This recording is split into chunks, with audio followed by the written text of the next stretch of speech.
రైతు సంక్షేమం వారి అభివృద్ధి లక్ష్యంగా కూటమి ప్రభుత్వం అధిక ప్రాధాన్యతనిస్తోందని ఎమ్మెల్యేలు వనమాడి కొండబాబు, పంతం నానాజీ, ఎమ్మెల్సీలు కరి పద్మశ్రీ, పేరబత్తుల రాజశేఖరం, జేసీ అపూర్వ భరత్లు పేర్కొన్నారు. కాకినాడలోని స్మార్ట్ సిటీ కార్యాలయంలో రెవెన్యూ శాఖ ఆధ్వర్యంలో రైతులకు పట్టాదారు పాస్ పుస్తకాల పంపిణీ కార్యక్రమం నిర్వహించారు. ఈ కార్యక్రమానికి ముఖ్య అతిథులుగా హాజరైన నాయకులు మాట్లాడుతూ నూతన సంవత్సరాన్ని పురస్కరించుకుని రైతులకు పట్టాదారు పాస్ పుస్తకాలను రెవెన్యూ కానుకగా అందిస్తున్నట్లు తెలిపారు. ఈ నెల 3వ తేదీ నుంచి 9వ తేదీ వరకు రైతులకు పట్టాదారు పాస్ పుస్తకాల పంపిణీ చేపడతామని వెల్లడించారు.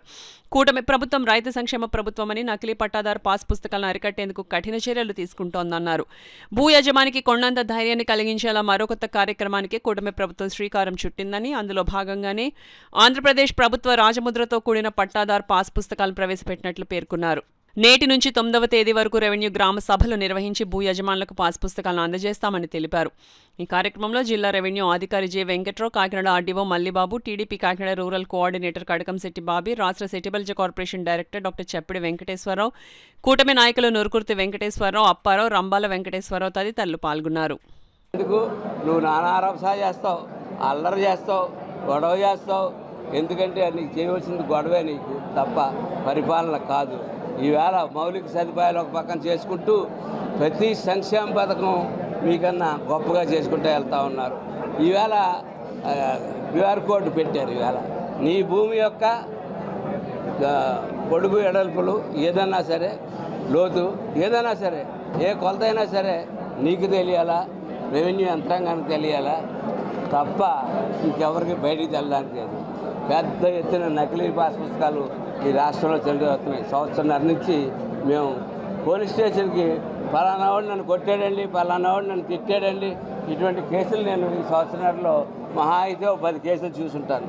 మిగిలిన కేసులన్నీ నా భూములు ఆగించుకున్నారండి, నా భూమిలోకి ఆడు చొచ్చుకొచ్చాడండి, నా దాంట్లో గోడ కట్టాడండి. ఇవే ఆర్థిక నేరాలు. ఇవి మా చీటీ వేసామండి, చీటీ డబ్బులు పట్టుకుపోయారండి, ఇవి ఇచ్చారండి. ఇటువంటి ఆర్థికంగా ఈ రాష్ట్రాన్ని చండాలం చేసి వెళ్ళిపోయిన పరిస్థితుల్లో ఈవేళ ఈ కూటమి ప్రభుత్వం, పవన్ కళ్యాణ్ గారు, అలాగే చంద్రబాబు నాయుడు గారు నాయకత్వంలో ఇక్కడ నేను, కొండబాబు గారు ఇదే సమస్యల పరిష్కారం మా టైం అంతా వీటికే సరిపోతూ ఉంది. అభివృద్ధి చేద్దాం, సంక్షేమం చేద్దాం, మా నాయకుడు అనేక పథకాలు ఇస్తూ ఉంటుంటే సగం టైము గ్రీవెన్స్. మొన్న గ్రీవెన్స్ పెట్టాం.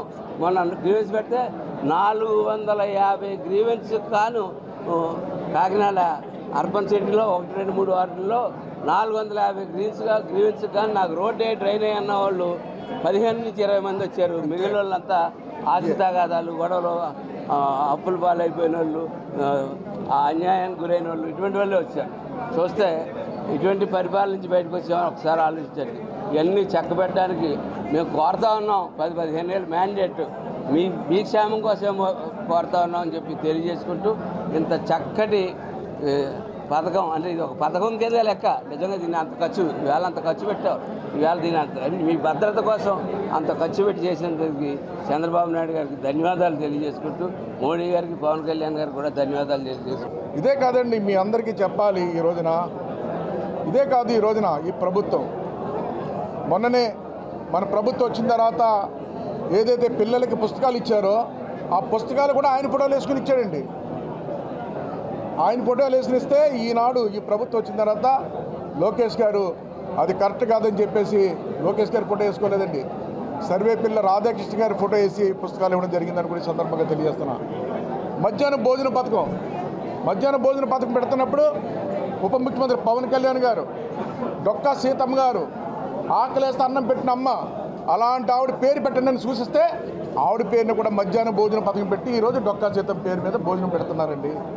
ఇలాగా ఒక స్ఫూర్తిదాయకమైన వ్యక్తుల పేర్లు పెట్టి భావితరాల భవిష్యత్తులో గుర్తుండిపోయే కార్యక్రమాలు చేస్తే ఈయన భయపెట్టేశాడండి ఈ రాష్ట్రంలో ప్రజలందరూ కూడా.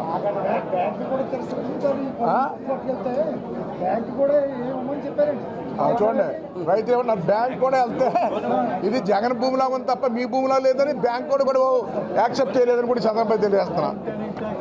ఈరోజు చూడండి, నల్లం సూర్యనారాయణమూర్తి గారు ఇవాళ ఇంటికి వెళ్తే సూర్యనారాయణమూర్తి గారిది ఆయన ఫోటో, ఇందులో క్యూఆర్ కోడ్, తర్వాత ఆయన భూమి వెడల్పు కొలతలు ఎంత, అన్నీ కూడా దేంతో సహా ఇస్తారండి మొత్తం. ఈ భూమే కాదు, ఇంకో భూమి కూడా ఉంది ప్రస్తుతం. చూడండి, చెప్తున్నా ఎంత ధైర్యంగా ఉన్నారంటే రైతు సంతోషంగా ఆనందంగా ఉన్నారు. రైతులే కాదండి, ఈ రాష్ట్రంలో కూటమి ప్రభుత్వం వచ్చిన తర్వాత ప్రజలందరూ సంతోషంగా ఆనందంగా స్వేచ్ఛగా తిరుగుతున్నారని కూడా సందర్భంగా తెలియజేస్తున్నా. ఈరోజు రైతులు కూడా భయపడిపోయారు. గతంలో ఈ పాస్ పుస్తకాలు వచ్చిన తర్వాత కబ్జాలు ఎక్కువైపోయినాయి, డాక్యుమెంట్స్ మార్చేసేవారు. ఇప్పుడే ఆ తగులే తేల్చినా సరిపోతుందండి. మాకు అన్నీ ప్రజల్లోకి అన్నీ వెళ్ళినప్పుడు అండి అన్నీ ఇవే వస్తున్నాయండి. ఏమండి మాది కాగితాలు మార్చేశారండి, డాక్యుమెంట్స్ మార్చేశారండి, మా భూమి వాడు తీసేసుకున్నాడు, వీడు తీసుకున్నారండి. గతంలో తగులన్నీ సెట్ చేయడం సరిపోతుంది. ఇవన్నీ కూడా ఈరోజు అటువంటి పరిస్థితి ఏం లేదండి. ఈ రాష్ట్రంలో అందరూ కూడా స్వేచ్ఛగా ఆనందంగా సంతోషంగా ఉన్నారు. భూ కబ్జాలు లేవు, రౌడీజం లేదు, గోండేజం లేదు, ఆఖరికి గంజా బ్యాచ్ అని కూడా అరికట్టి ఆనందంగా స్వేచ్ఛగా ఈ రాష్ట్రాన్ని నడుపుతున్నాం కూడా సందర్భంగా తెలియజేసుకుంటే మరొకసారి ఈ పాస్ పుస్తకాలు ఇచ్చినప్పుడు రైతుల్లో కళ్ళల్లో ఆనందం చూస్తాం. ఈరోజు సంతోషంగా ఉంది.